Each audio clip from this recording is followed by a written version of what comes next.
Arguably just witnessed the two greatest UFC pay-per-views back to back in UFC 299 and UFC 300. Both cards were absolutely stacked top to bottom. 300 was better, was more stacked, and a better pay-per-view. Cry about it if you want in the comments. But now we've got another really exciting pay-per-view to look forward to. UFC 301, headlined by Pantoja, who is the most underrated champion on the UFC's roster, and the number 10th ranked Steve Ercik.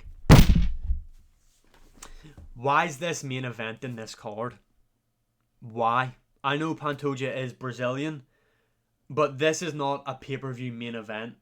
It's just not. Then you look at the co-main event, Jonathan Martinez versus the returning Jose Aldo. Now, if Aldo wasn't on this card currently, this would probably be the worst UFC pay-per-view of all time. Definitely up there from what I can remember in recent history. Aldo coming back does help this card, but then they've wasted Aldo's return in my opinion. Why the fuck is Aldo fighting Jonathan Martinez? Why are they not having Aldo fight a Dominic Cruz or a Henry Cejudo? Why are they not doing that? I think they've really missed the boat on that.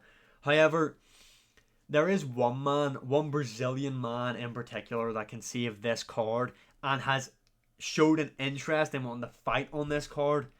Alex Pereira. Now, Alex Pereira, as we all know, is coming off that KO win over Jamal Hill at UFC 300. In that matchup, he took no damage.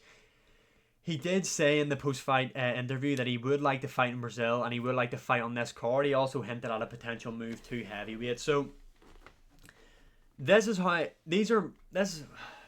can't even fucking speak. This is how I think the UFC can save UFC 301. So...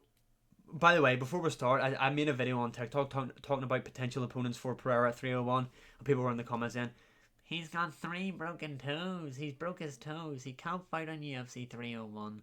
One, he broke his toes before 300, and he fought, so what the fuck would be the difference in that? If he says he wants to fight, then he's obviously okay to fight then, you fucking idiot. But anyway, the matchups that could potentially, that have been thrown out there in the atmosphere. One of them, which is definitely not happening, is Jiří Procházka. He said in a recent interview that if the UFC offered him a fight against Alex Pereira for the belt at UFC 301, he would take it. That, let's just be honest, that's not going to happen. Jiří Procházka took too much damage in that Alexander Rakic matchup to make a quick turnaround, even though he probably will be healed by then because the guy's just fucking insane.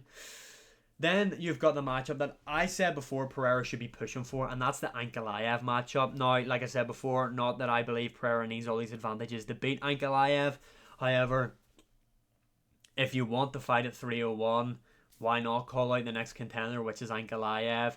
But then someone made a fair point saying the Dagestani fighters tend not to fight on short notice, and I feel like Ankalaev's title fight is pretty secure now because he is clearly the number 1 contender in the lightweight division. So I feel like his shot is kind of safe anyway.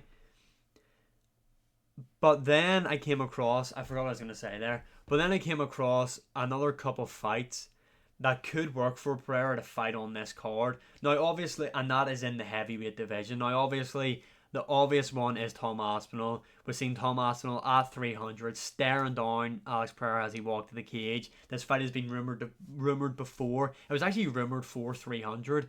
However, Tom Aspinall has just confirmed he is fighting on the Manchester card at UFC. I don't know what the fuck it's going to be, but he is going to be fighting on that card defending the interim title, which in itself is just fucking ridiculous. But anyway, that is the case for Tom Aspinall. So he will not be fighting Alex Pereira.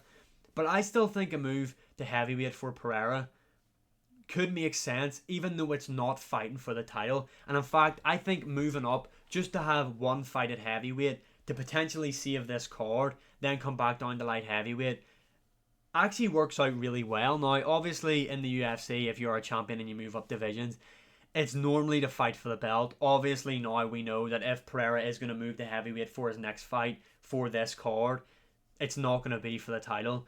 But 2 names that I seen that were brought up that could potentially happen for this card, I actually think it's a good idea. Now, number 1 being Derek Lewis.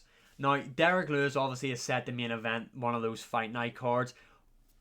I actually forget who he's fighting, and that's meant to main event the card. Like, these fight nights are getting fucking ridiculous, honestly. Like, it's actually insane how the UFC think that that they're making these great fight night cards. They're not.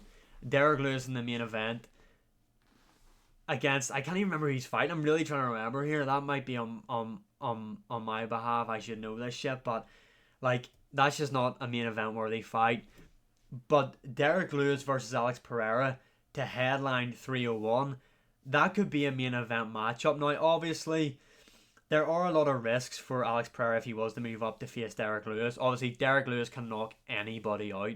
Derek Lewis is massive for the heavyweight division as well. However, I would favour Pereira in that matchup. I really would. I could just see Pereira chopping at Derek Lewis's legs. Derek Lewis doesn't have the greatest gas tank.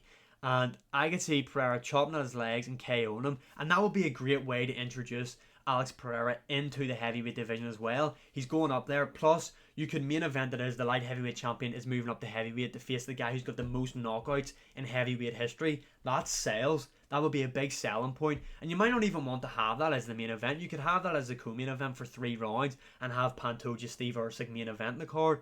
I still think Pereira should go above him. But then they would have to make it 5 rounds. So, yeah, you know what I mean anyway. But I think that Derek Lewis fight would be great. And I'd love to see that.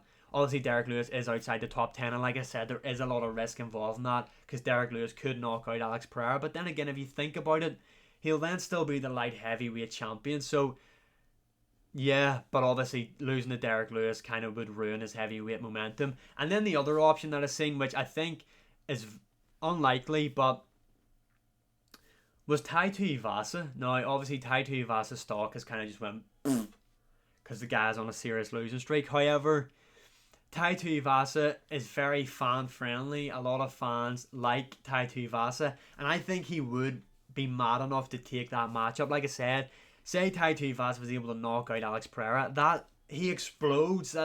Wait, pause. He explodes in popularity even more. He becomes a real. I don't know if he'd be a fan favorite after he KO'd Pereira, but it would put him like he would be in the more casual viewing eye or the more casual viewers' attention, if you know what I mean. Like he'd be more mainstream. Tai Tuivasa is pretty mainstream, but you know what I mean anyway. Pereira is one of those stars now in the UFC where,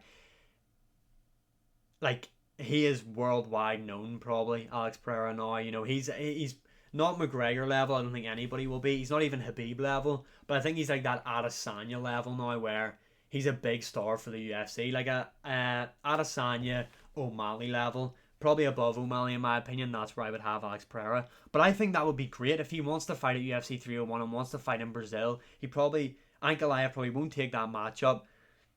He probably doesn't want to cut a lot of weight. Those are 2 matchups at heavyweight that make sense, and they're not grapplers either. They're going to stand with Alex Pereira, which I would favour Pereira in both of those matchups. I just feel like 301, like, it needs saving. Pereira wants to fight on that card. I think it should happen. But anyway, I'm just came on here to talk about that. Realistically, I don't see that happening. But let me know your opinions in the comments below. And as always, like, share, subscribe, comment, all that good stuff. And I'll see you again in the next one.